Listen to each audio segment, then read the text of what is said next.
Disappointed to have lost the game. Really disappointed to have lost the game, to be honest with you. No getting away from it, no hiding. There was obviously an incident post-game, which I know we've released an official statement about it, where we've let ourselves down.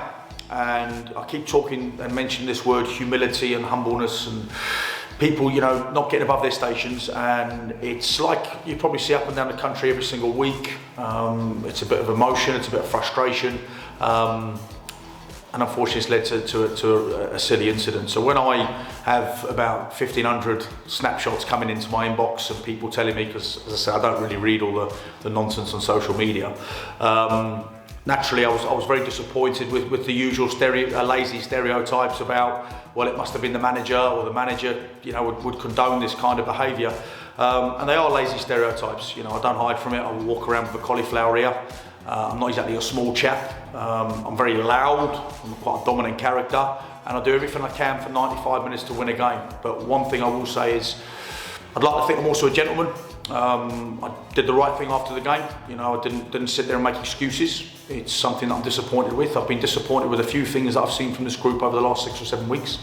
In terms of engaging with silliness on social media, we have to be better than that. I certainly won't condone any behaviour that I deem to be unprofessional, whether we're at step 5 or not. And I see it a lot at step 5. There's a lot of things I see week in, week out, that people keep feeling need to include me in. That just blows my mind, to be honest with you. That's maybe why so many players operate at the level, because they get involved in all the nonsense, and at times, a lot of them come across as exceptionally big time. So I was very, very disappointed in ourselves. We've had that conversation. Obviously, it will be dealt with. And the most important thing from my perspective is that we move on. I thought our performance was average. I've got to be honest, I thought the game was average. I've watched it back twice. Game of very few chances. And certainly from my perspective, in the big moment, we should deal better with their goal. And like anything with our lads, they're good lads, but they're no different to any players. They'll all have an excuse. There'll all be a reason as to why things have happened. At the end of the day, we can talk formation, systems, whatever you want to talk. The reality is players have to do the basics. And we went with exactly the same shape as we did against Enfield, which didn't really overly change the game plan. The only difference was they played with an extra midfielder as opposed to what Enfield played with. But why on earth would you change a winning side? So, 1 or 2 didn't deliver well enough on the day. I thought too many of us were below par. We had good spells with the ball second half, but never really tested the goalkeeper. We've obviously had one off the line with Webby. They've had a couple of decent chances, and it's like I said it in my post-match interview. I think there was always going to be that moment where there was going to be a silly moment that leads to a goal, and I'm just very, very disappointed we didn't come away with anything, because it was one of those games where at 0-0 you think we haven't been great. Sometimes just take that point, don't be reckless, and it's a poor goal. And like I say to my players, at the end of the day, a few of them have been called out this week on various things. One of the things I hate in midfield players is pretending to come and show for the ball, and then when it bypasses you, start, why have you not given it to me? It drives me nuts. I said, you've got to do more to demand the ball off the defenders, and vice versa. You've got to do the basics. And like I said, it's a first contact we don't get right, and then it's a runner off the midfield shoulders, and then he's still got work to do, and he finds the bottom corner. So there was a lot of things I was disappointed about throughout, but I wasn't going to stand here and hide from what happened. And as long as everybody within the football fraternity understands, I don't condone behaviour like that. I've seen lots of behaviour against us this season that I wouldn't condone either. So we're not a side that does anything that sometimes other teams don't do, but I don't care what other teams do. I care about what we do, and I care about us handling ourselves properly, handling ourselves with class, and that needs to change, and rest assured it will change. So, as I said, I can only apologise on behalf of the playing staff and the management staff for what happened. And we got them again a week on Sunday in the Vars, and a game I'm sure they'll be looking forward to, and I know I certainly am. So looking forward to putting that one behind us and moving on.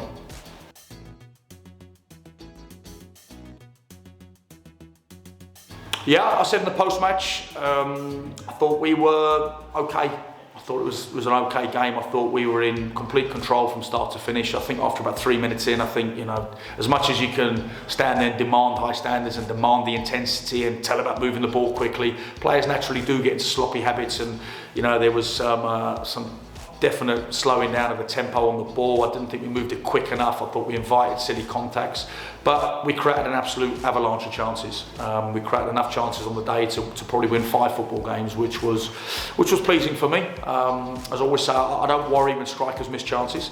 I worry when strikers don't get chances, and at the moment the good thing is, bar Saturday, we are creating chances, we're getting good chances. So what we have to do is, most importantly, is we've got to keep playing with an intensity, keep shutting the ball down, keep pressing people, because that's when we're good, is when we get after teams high up the pitch, when we get on the ball and we move it with a tempo, we find passes.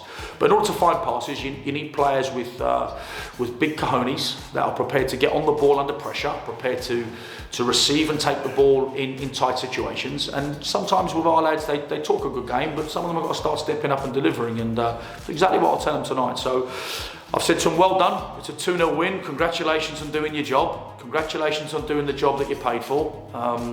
And we have to park it now, we have to turn our attention to Saturday, which is going to be a really, really tough game at home to Potton.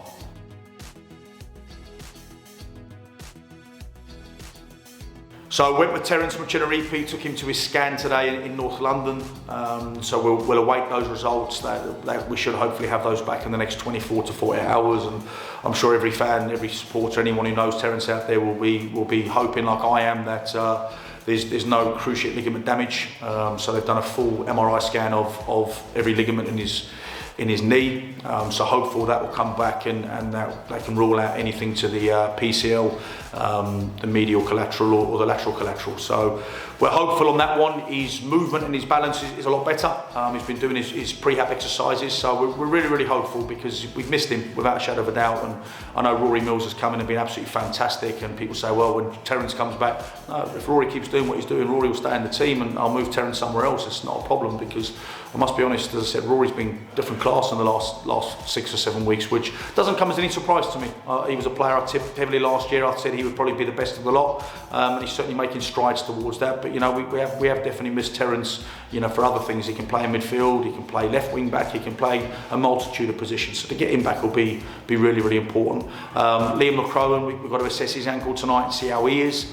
We've got a couple of others, obviously Benji Crilly with his calf still, which we've got to keep monitoring. The great news for us is Carl Davison-Gordon returns tonight to full contact, so that's fantastic for all of us. Hopefully he gets through that without any problems, and he's an incredibly fit lad as well, which is great for us. And you know, we look forward to getting him back into the 11. So they're the ones we're looking at. We're hopeful Dylan Baker will get through a session tonight as well, and then we've just got to make sure we don't rush players back too quickly. And just on player news, as a lot would have seen in the media this week, Charlie Jones has moved on to Aylesbury Vale, which I was never going to be able to keep 2 goalkeepers happy throughout the course of the season. I get that. They're 2 both excellent goalkeepers.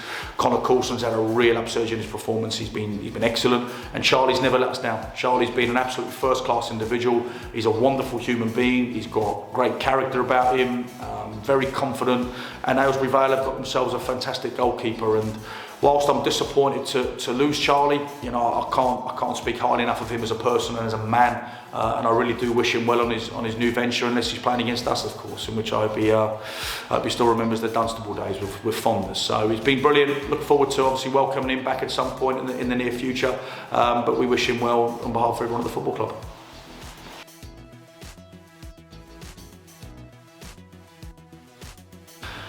Tough game. They always are tough games, but we are playing Potton and they're on a good run. I think they're 9 league games without defeat. Well, no, they're definitely 9 games without defeat. So they're a good side. They're well structured. They're well organised. I remember their manager from the academy days when we were both coming through academy systems. So they'll be proper. They were a very good side. We played them in the first game of the season, and we had to work incredibly hard to win that one. But a lot has changed since that time, since the 2nd of August. We're a long way ahead now. It feels like an eternity since we played them. And they're a good side, but I've got to be honest, so are we. You know, as I've said it before, that's what frustrates me at times with the group, is that we're a better side than we show at times. And like I said, if we want to have any chance of beating Potton on Saturday, then we have to make sure we play well. Because if we don't play well, then we're going to get rolled over. You can't hide from that. And likewise for them, if they turn up and they don't play well, you know, we'll win. So it really is as simple as that. And we have to make sure that first and foremost that we limit our error count. And I know at these levels we're going to make errors, I get that. But a lot of our errors are from our own doing. And that was the difference on Tuesday night, was the decision making from the centre halves was excellent. We made the right decisions at the right times, and Robbie Goodman attributes a lot to that with his voice and leadership in the middle of the park. Obviously, Potton have changed quite a lot of their personnel from the obviously early part of the season. They've hit a good run at a good time. They'll be well organised. They'll be well structured.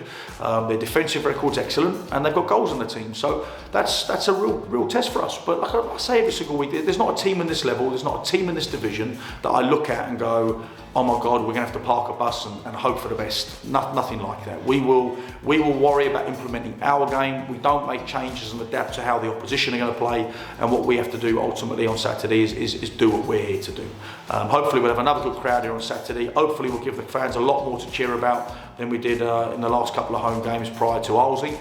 And look forward to another game and an opportunity now to start clawing some league games back, but without being horrible. You know, if you're in a position, you can have all the games in the hand in the world. If you don't start converting those into 3 points, it's a pointless having them. So from our perspective, the most important thing is we win, but in order to win, we're going to have to play well, and we know that. So looking forward to getting the boys out on the training pitch tonight. We've got loads that we have to get through, and then prepare right, get ourselves right, and look forward to Saturday.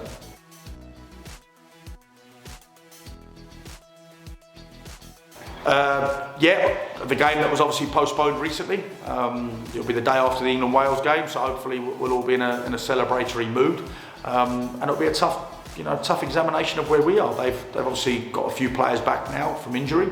As I said, get on fantastically well with their staff, a lot of their players. Got a good relationship with the manager Steve and the chairman Simon. So for us, it's going to be hopefully a well-attended game on a pitch that we both know. It feels a bit weird that I'm sure for them that they'll be walking into a game in the away dressing room, but we're looking forward to it. We're looking forward to another game. It gives us also, they're one of the top sides at step 4, so it gives us an idea of how far away from step 4 are we. Where do we need to start making adjustments, and what do we need to do to start closing that gap? So it's going to be a real tough examination, and I'm looking forward to the game. When the game starts, park relationships, park friendships, park all of that. As I said to people, for 95 minutes, my sole primary job is to make sure that we win. It's another cup competition, so obviously that has a ramification and a knock on the league, but it's a game I want to win. I'm sure it's a game they want to win, and I'm sure it'll be a good game to go and watch, played in the right way, I hope. With a nice edge to it, and one that hopefully we come out on the positive side of it and hopefully win the game.